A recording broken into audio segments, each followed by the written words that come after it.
नारायण नारायण. श्री महादेवांना प्रसन्न करून घेण्यासाठी गौतम ऋषींनी तपश्चर्येला प्रारंभ केला. पर्वत श्रेष्ठ अशा कैलासावर गौतम ऋषी जाऊन पोहोचले. शुचिरभूत होऊन त्यांनी श्री महादेवांची स्तुती करण्यास प्रारंभ केला. नारायण नारायण.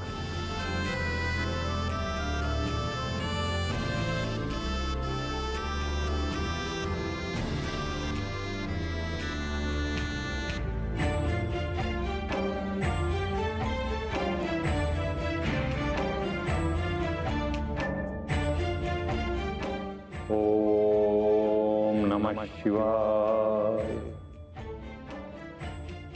ओम नमः शिवाय. ओम नमः शिवाय. ओम नमः शिवाय. ओम नमः शिवाय. नारायण नारायण. गौतम ऋषींच्या आवाहनामुळे श्री महादेव प्रसन्न झाले आणि श्री महादेवांनी त्यांना दर्शन दिले. नारायण नारायण. ओम नमः शिवाय.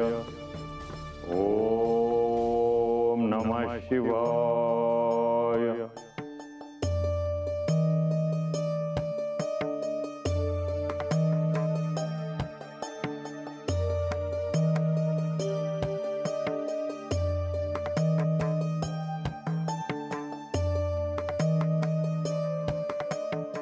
हे महादेव, हे देवाधिदेव, हे भगवान, आपण आपल्या भक्तांना अभिष्ट भोग प्रदान करता. सर्व देव देवता देखील आपणास देवांचे देव अशी आपली स्तुती करता. त्यांच्या सुखासाठी आपण या पृथ्वीवर निवास करता आहात प्रभू. हे महादेव, आपण धर्म व्यवस्थेसाठीच निरनिराळ्या शास्त्रांमधून प्रकट होता. प्रभू, आपण परमार्थ तत्व आहात. आपल्या स्वरूपाची चर्चा या बुद्धीच्या आधारे करणे केवळ अशक्य आहे प्रभू. आपण सत्य स्वरूप आहात. प्रभू, आपण माझा नमस्कार स्वीकार करावा. प्रभू, ज्या भक्तांवर आपली कृपा दृष्टी होते ते जन्म मरणाच्या फेऱ्यातून मुक्ती प्राप्त करतात. हे प्रभू, हे कृपावत्सला, हे भक्तवत्सला, आपण माझा प्रणाम स्वीकार करावात प्रभू.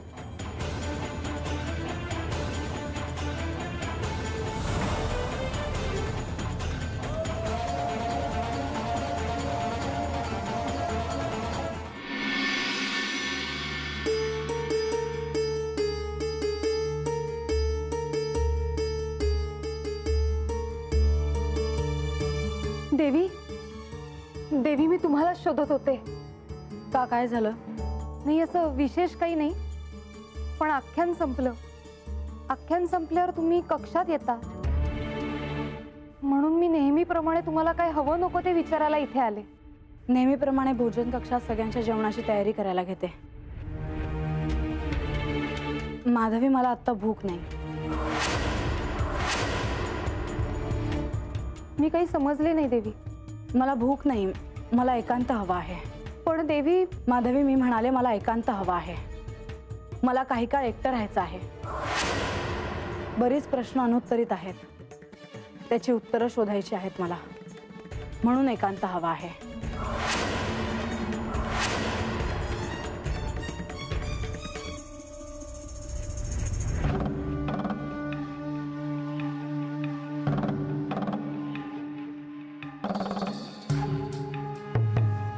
अहो,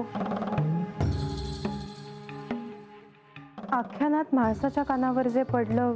तुम्हाला आख्यानात घडणाऱ्या कथानकाबद्दल बोलायचं आहे का? हो, मी त्याविषयीच बोलते आहे.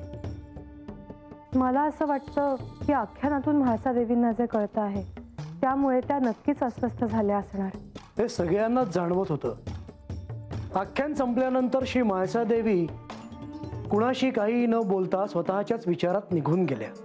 म्हणूनच मी हे म्हणाले, माझी खात्री आहे त्यांच्या मनात कसला तरी विचार चालू आहे. कसला विचार देवी? ते आत्ताच कसं सांगता येईल. तुम्ही सांगितल्यानंतर आता मी देखील याचाच विचार करू लागलो आहे. मी हे केवळ एवढ्यासाठीच म्हणाले की ह्या जेजुरीत, ह्या गडावर घडणाऱ्या गोष्टी आपल्याला ठाऊक असायला हव्यात. इथे जे घडेल ते सुरळीतपणे पार पडावं ह्याचं दायित्व आपल्यावर देखील आहेच ना. खरं आहे देवी तुमचं. पुन्हा असं काही घडायला नको ज्याने सर्वजण चिंतित होतील. तुमचा नेमका निर्देश कशाकडे आहे देवी? पार्वती देवींनी गंगेला दुसरं स्थान देण्याचा आग्रह धरला होता आणि गंगेने कैलासापासून दूर व्हावं म्हणून पार्वती देवींना गंगेचं सहाय्य देखील मिळालं होतं. देवी हे मला ठाऊक आहे, पण तुम्हाला नेमकं काय म्हणायचं आहे? म्हाळसा देवींनी देखील तसाच विचार केला तर? म्हणजे बाणाईला दुसरीकडे स्थान? हो, त्यांनी तसा विचार करू नये म्हणजे झालं.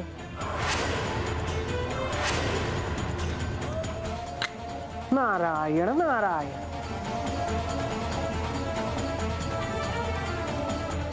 प्रणाम प्रभू. प्रणाम माते. मुनिवर, तुम्ही अजूनही गडावरच आहात याची कल्पना नव्हती आम्हाला. होय प्रभू, मी खरं तर निघालोच होतो, परंतु तेवढ्यात बानूची आणि माझी भेट झाली आणि म्हणून मी आपली भेट घेण्यासाठी इथे आलो आहे. मुनिवर, चिंतेचं काही कारण नाही ना? माते, खरं तर मलाही बानूची काळजी वाटू लागली आहे. जेव्हापासून या आख्यानात श्री पार्वती देवींनी देवी गंगा यांना वेगळे स्थान मिळावे म्हणून आग्रह धरला असे सांगितले, तेव्हापासून तिच्या मनात कोणता तरी विचार तिला अस्वस्थ करतो आहे हे मला जाणवत आहे आणि यावर काहीतरी मार्ग निघावा म्हणून मी आपल्याला भेटायला इथे आलो. मुनिवर, आम्ही देखील याच विषयावर बोलत होतो. श्री म्हाळसा देवींनी पार्वती देवींसारखा आग्रह धरला तर काय करायचं याचा विचार करत होतो आम्ही. तसे जर झाले तर बानू आणखी कोशात जाईल अशी शक्यता मला वाटते. अहो, तुम्ही श्री खंडेरायांची भेट घ्यावी आणि त्यांच्याशी या विषयावर बोलावं. मला असे वाटत आहे की लक्ष्मी माता जे सांगत आहेत ते योग्य आहे. या संदर्भात श्री खंडेरायांना जर कळले तर ते योग्य ठरेल. मुनिवर, आपण काय घडेल याचा तर्क बांधतो आहोत. कदाचित असं घडणारही नाही. परंतु जर असं घडलं तर काय करायचं? मुनिवर, तुम्ही बाणाईची भेट घ्या. मी? हो, तुम्ही तिची भेट घ्या. तिच्या मनात काय चालू आहे हे जाणून घ्यायचा प्रयत्न करा. तिला आधाराची आवश्यकता आहे. जशी आपली आज्ञा प्रभू. मी देखील त्वरित श्री खंडेरायांची भेट घेतो. यावर काय मार्ग निघेल याचा आपण विचार करू.